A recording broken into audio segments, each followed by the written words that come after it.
that metal interview. Udo Dirkschneider is our guest on this episode and installment of that metal interview podcast with your friend James. Thank you guys for joining us one more time. Udo, as you guys know, is the former frontman and vocalist for ACCEPT, a band from Germany that came out in the mid to late 70s, balls to the wall, metal heart, bunch of badass jams. And now he has a brand new album by the name of Game Over, and he is here to promote his new album, AFM Records. And let's check out a new song from Udo off of Game Over. Here is Prophecy. We'll be right back.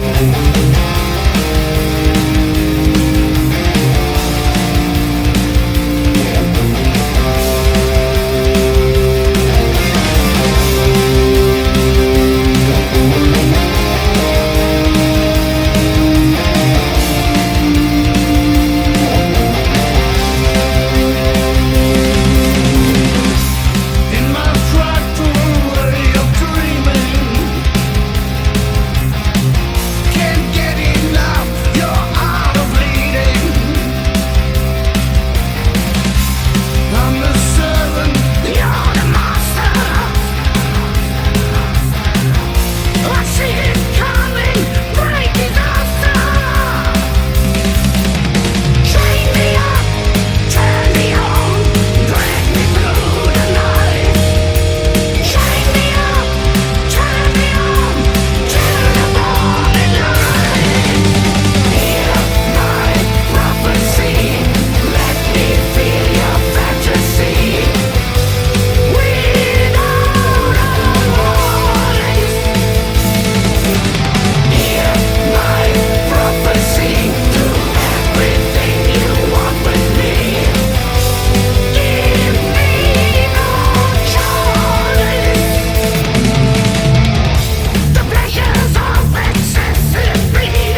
see me dying now.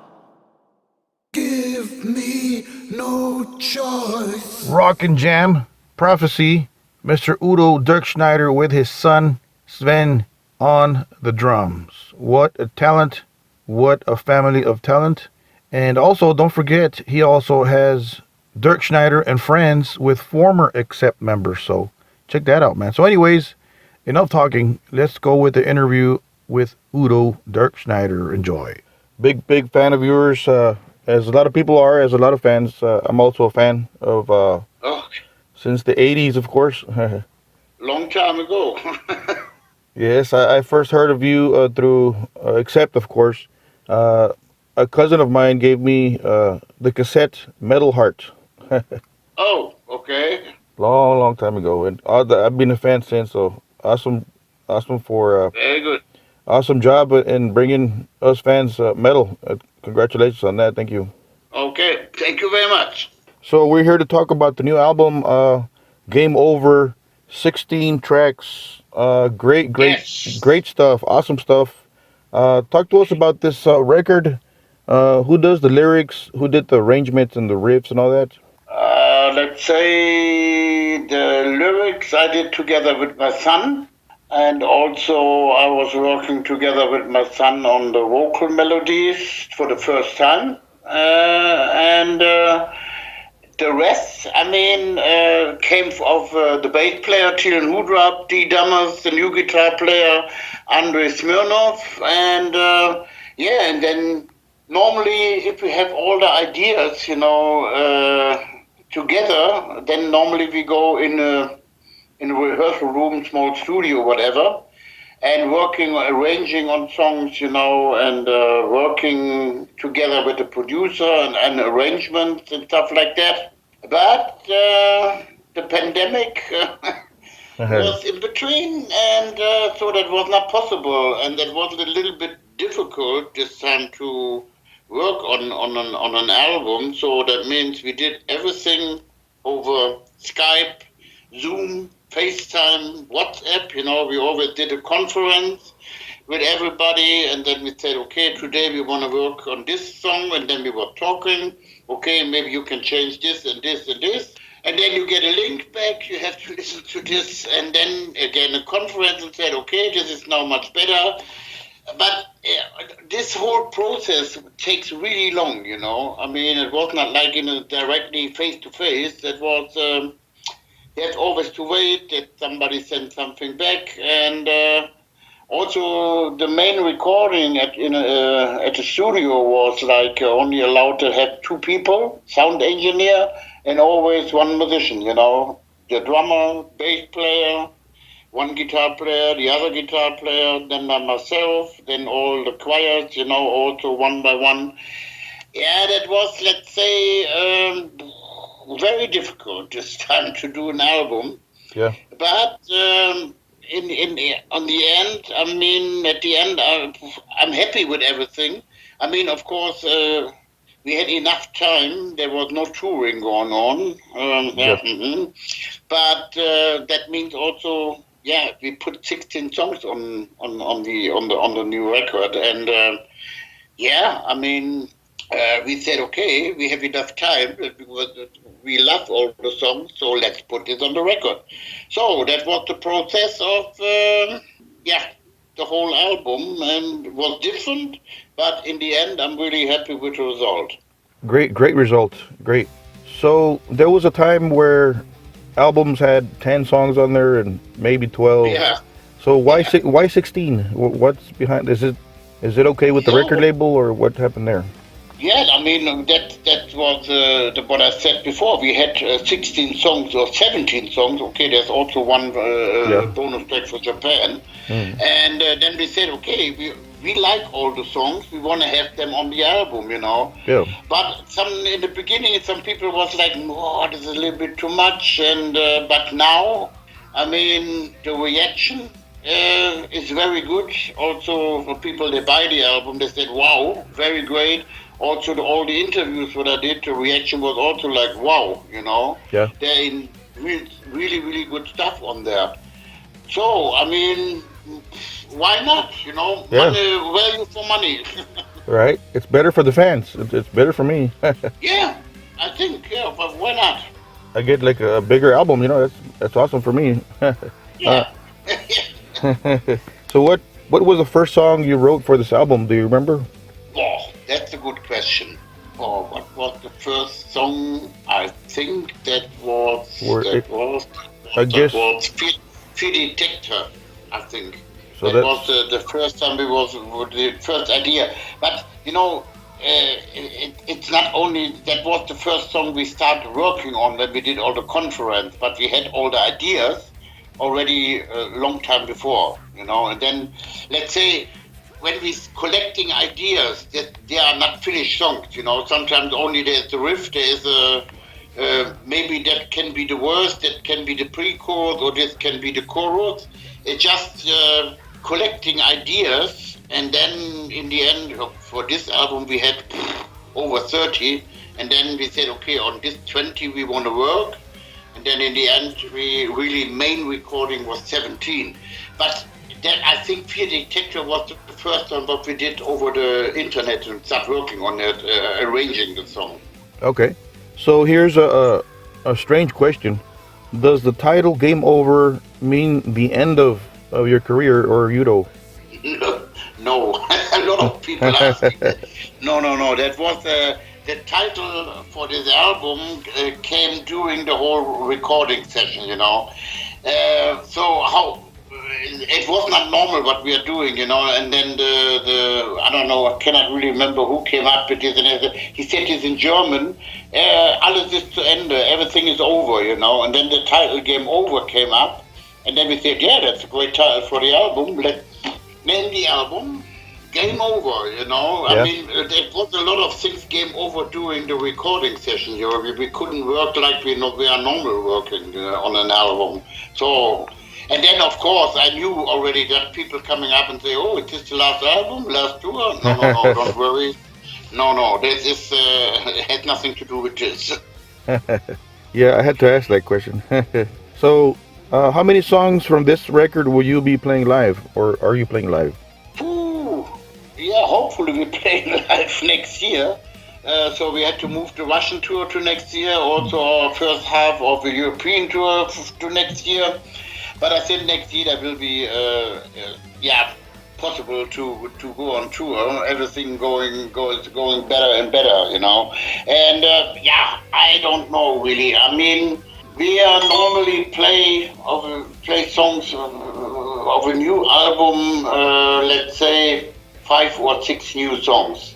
So, but definitely that will be Metal Never Dies, Like a Beast, Yeah. Holy Invaders, Nice. Prophecy, and Fear Detector will be maybe the opening song. So that at the moment is in our mind, you know. But first we have to. It's always different to say we play these songs live, but we know, or we know. Then exactly when we start rehearsing for the tour, you know, then we have to play the songs in a rehearsal room, and then you get the feeling for the song. But I think this will be maybe also Empty Eyes, I See Red. I mean, there's so many songs on there you can play live, you know. Yeah. But I think 5 or 6 songs enough. I mean, also I have to make a mix up of all the other UDO albums, you know. Okay, we cannot satisfy everybody. I mean, we will see. Normally when we make a new set list, we try to make, of course, also classic UDO stuff. We also have to play, and then we try to sometimes to say, okay, maybe we play this song we didn't play for a very long time. Maybe we try a song we never played live. This is, but I tell you, this is a nightmare to put a set list together with so many albums, you know. Yes. Not so easy. It must be a nightmare. There's so many great songs, so many great albums. Must be. Yeah. It is a nightmare. And in the end, the people want to hear some ACCEPT classic stuff, you know, like Metal Heart, Yeah. Balls to the Wall, Fast as a Shark, Princess of a Dawn. You know, this is also like. Yeah. Yeah, I tell you, it's not so easy. Very, very easy. So you got to promote the new songs too, and yeah. So Yeah. definitely that's also a very important thing to see how they are working live. Would you say this record is similar to your last record, We Are One, or would you say it's a little bit different? Yeah, I mean, We Are One is a completely different thing, I mean, this is with the orchestra. It's still metal, but in a different way, This has nothing to do with the Game Over album or the album what we did before, Steel Factory. Yep. I mean, I think. I hope I'm right. I mean, every album I did with UDO is in a way a little bit different. Yeah. Sometimes harder, sometimes more melodic. It's always different, and that's I think it's I like that. It's like okay, new album, new challenge, and then see what's coming up. So on and so now with this new album, I mean, definitely. There was a very good input of the new two members, of Thielen Hoodrup, the bass player, and D. Dammers on the guitar, I mean, Yeah. that was a really good input. They came up with very interesting stuff. And my son also was more involved, what I told you before, with vocals and lyrics. And Andre, of course, Andre Smirnov, he's now together with me for nearly 10 years. So, Yeah. but for him, it was also like, on for example, on Steel Factory, he played all the guitars on this album, Wow. And now he said, "Oh, thank God, now I have a guitar player I can work with, Yeah. So really, they was working together. And for me, the guitar work on this album, I like it very much. They did a very, very good stuff. How does it feel having your son on stage with you? That must be a great feeling as a father. Yeah, of course. Let's be honest, I'm really proud of him. He's now 6 years in the band, and he is becoming better and better. And he did a great job on the new album, drumming-wise, also on We Are One and Steel Factory. And but it's not a typical, let's say, father and son. It's more like a really a good friendship. It's like it's interesting. Sometimes when I turn around on stage, I see always the little Sven in my eyes. It's like, wow, Yeah. this is something. Yeah, it's a nice feeling, and he's very much into that, and it's also, it's like at the moment I have a really young band around me. Like my son is 27, the new guitar player D. Dammers is 28, and the bass player is 30, Yeah. and Andre is already 35, but he's also not old. That's So kinda- this is also it's also good for me. There's a little bit of, not a little bit, there's a different generation around me, Yeah. Was listening to different bands than what I did when I was younger, I was growing up with Rolling Stones, Jimi Hendrix, and Uriah Heep, Sweet, Deep Purple, I don't know, all with his bands.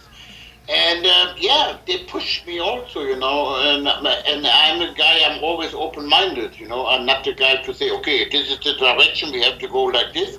No, that was also really interesting for me, what was coming up, little different things here, different things here. Yeah, and it keeps me also going, Wow, very cool. I'm a father of two. My kids are 11 and 6, so I'd be very, very proud if I was in your situation. My son on drums. That's awesome. Very cool. Very cool. So Yeah. take us back to the past here. You were there in the 70s and 80s, and how was the music business different back then than today? Obviously, the internet, right? But what would you say is different? We didn't have any mobile phones. We didn't have any internet. Everything was done by a normal phone, the whole business. The new cover artwork was sent in by post. And there was a lot of different stuff going on. And I mean, let's say for the band that was in the 80s and the end of the 70s, it was easier to get money from the record company, and they really was more into the band. There was money-wise, there was a lot of things possible, and But now I think everything is, in a way, completely changing. I mean, for new bands at the moment, it's not so easy to survive in this business. Yeah. Of course, the CD selling is going down. Of course, Yeah. the download stuff. Okay, in metal, it's still much better than in pop music, Yeah. but. But the selling is really going down, and now the bands, the only chance to make money is being on tour and also merchandising stuff like that. I mean, that was a completely different thing when we was in the end of the 70s and the 80s. That was a completely different story, and and also no support from the record companies money wise. If a band, for example, I mean, I know that when we want to have a really good support band, and also this band really wants to do this, and they're asking for money, Yeah. no chance. There's no chance. And then they said something. They said, "Oh, we cannot do this," or they maybe can do it only for 10 days or 14 days. Then they have to make the holiday. They still are working. They are working on the side, and the business is very different than to the 80s and the end of the 70s. But in my opinion, for me, the record companies, they're signing too much bands. Yeah. It's like maybe it's more select everything. It's Mhm. like tons of bands they're signing, and Yeah. maybe they are lucky one band make it then a little bit bigger. But for me, this is the wrong direction. But anyway, this is we can talk about this for days. Right. It's very true. So, It is, yeah. how old were you when you first wanted to sing and be in a rock band or metal band? Was this when you were small or later on? Oh, I mean, I start up when I was 14. Yeah, I was 14, Okay. together with Michael Wagener. We start making music together. We went also together to the school, and we was making music together. I was on the keyboard, and he was playing guitar. So, and then we get another guy, and then we had a small uh, school band. It was developing. It was really a hobby, and then getting more and more and more. And then in the end, I was really thinking to do it as a professional. So, and then in the end, I did it. And let's say you have to be also really lucky to find the right people, let's say the right musicians, the right record company, the right management, and all that stuff. It needs also a little bit luck to meet the right people at the right moment. Very true. Very, very, Yeah, very good advice right there. You gotta know yeah. what to And who. Yeah. and also another thing, what I always give an advice when people ask me, what can you tell young musicians? It's always believe in yourself and don't listen too much to other people. Do what you want, and then maybe if you're lucky, you can make it. But it's very important that you believe in yourself, and then and you know what you want. That is very important. And I mean, Right. it's not so easy. Right. Yeah, I've heard of it's a tough. It's tough for the new bands. I feel sad for the new bands, all the new kids making bands and all that. I feel bad for them because all that you just Yeah, said right there. Yeah. but for young bands, the only chance, not the only chance, but maybe one good chance, let's say it in this way, is like um, music-wise, you cannot be new. There is nothing really new what you can do. Maybe you have an outstanding voice or something like that. But Yeah. at the moment, I think to step out of all these bands is like to have a concept. For example, what we have here in Germany, Powerwolf, they're very famous. Yeah. Sabaton from Sweden, Hmm. or Lordi from Finland. You need a concept, Yeah. and then you have a chance to stick out of all these bands. And yeah, That's the only thing what I Yeah. can say. If you do something, let's say we want to make a band, then think about a concept. Do something what not everybody is doing. Yeah. Yeah. Yeah, not easy, but Yeah. that's for me the most important thing at the moment. Yeah. So I noticed you got two former Accept bandmates with Dirkschneider and friends. That's Stefan and Peter, right?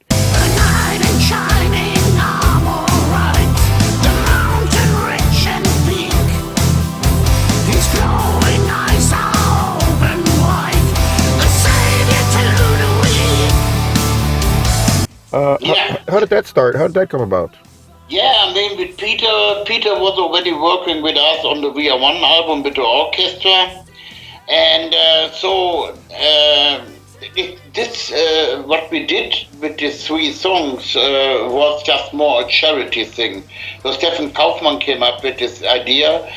These three songs, what we did was like normally also songs for the We Are One album, but there was no space to put more songs on this record. So the song Where the Angels Fly was already finished. It was already done. And then Stefan said, okay, we got two more songs, not finished songs, but we can work on this. And then he said, okay, come on, your band, you cannot make a tour. The crew has no work, the UDO crew has no work. Let's make a charity thing. We do everything for free. And then try to make a deal with these three songs with the record company. So AFM was really helpful. They said, yeah, it's a really good idea. And then we did this, and then for me it was like, how can I say this? Was free, freeness. I mean, we didn't have to think about, oh, this song has to be like this way or this way, and we just was enjoying making music, Also with my old guitar player of UDO, Matthias Diet, and then also the female singer. She was already working with us also on the We Are One album. My son on drums, and myself, and that was like having fun, making music. And so that was a charity thing, and then all the money goes to the members of UDO and to the crew, and they really say, oh, thank you very much. That wasn't a helping thing. I mean, during the pandemic, it's not so easy, It's not in every country. Let's say Thielen Udo, the bass player, he's living in Slovenia. No money from the government. Andre Russian, forget it. Also no money from the government. In Germany it's a little bit different story. You get money from the government. They help you, with some money. That was going on with the pandemic. Yeah. But the time was not easy for everybody, and so that was the reason why we did this small EP. Of course, the people came up and said, "Oh, three members of ACCEPT, it's like, oh, and is there coming more?" Yeah. Oh, we will see. I don't know. I mean, we said in the end, okay, if we have enough ideas and then time enough in between. I mean, I have time in between touring sometimes, It's easy to work on some songs, and record some songs. But maybe one day we're doing an album together, and but not with 16 songs.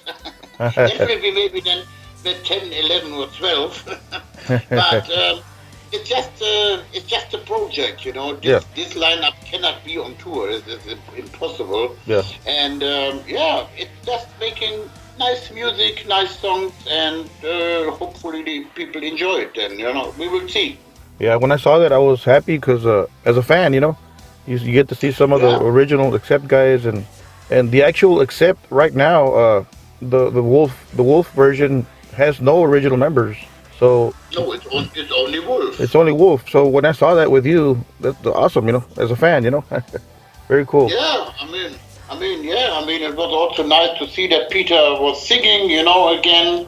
I mean, he has a really good voice, and that was really easy going, That was really having fun to do this, and so why not? So, which is your favorite song to play live? Too many. That's the question. That's too many. I really always enjoy.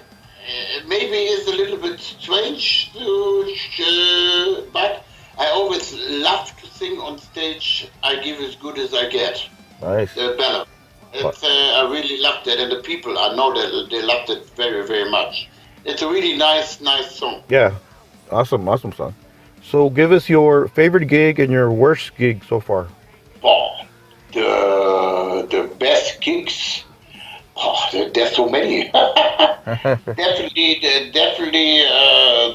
best show was definitely, yeah, the last show what we did in Alcatraz in Belgium on a festival this year. That was a great. It was a special show, that was so emotional. I mean, after all this no touring, it was playing really in front of people on a festival. That was something else, And the worst show, yeah, that was, but not with UDO. That was with ACCEPT. I remember that we were playing the Hammersmith Odeon in London in '86, yeah. And the whole press worldwide was there, everybody. And then the whole equipment, was, how you say this, turning down, It turned off? And Really? it turned off everything. Really? And then, we was on stage and was like, oh shit, what we are doing now, Wow. Yeah, and then we was just, hand clapping, and then we were singing then ball through the wall, try to make the people sing. But that was, you was dying inside, I mean, you knew that there is the whole press of the whole world, It's like, oh, come on, But anyway, that was a really heavy thing. Wow. What a nightmare. So, Yeah, that was a nightmare, believe me. would you like to send a message to your fans listening to this podcast before you go? Yeah, what can I say? Hopefully next year we make it to the US, the tour. I have already some dates. It will be, look like September, October. And I think that will be possible then. And in the meanwhile, enjoy the new album, Game Over. And we see us hopefully on tour. And stay heavy, stay healthy, and see you on stage.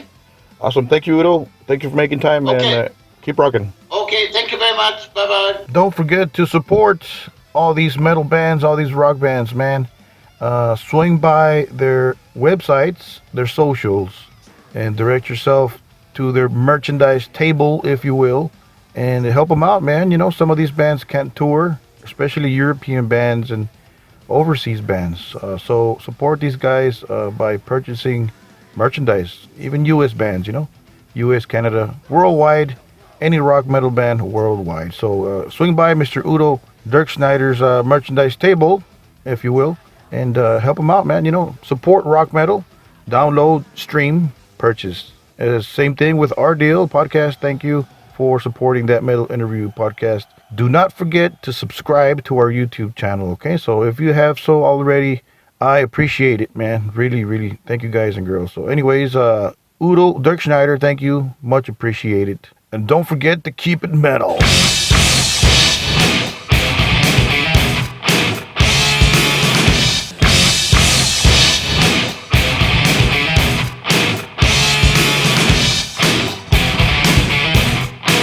That Metal Interview.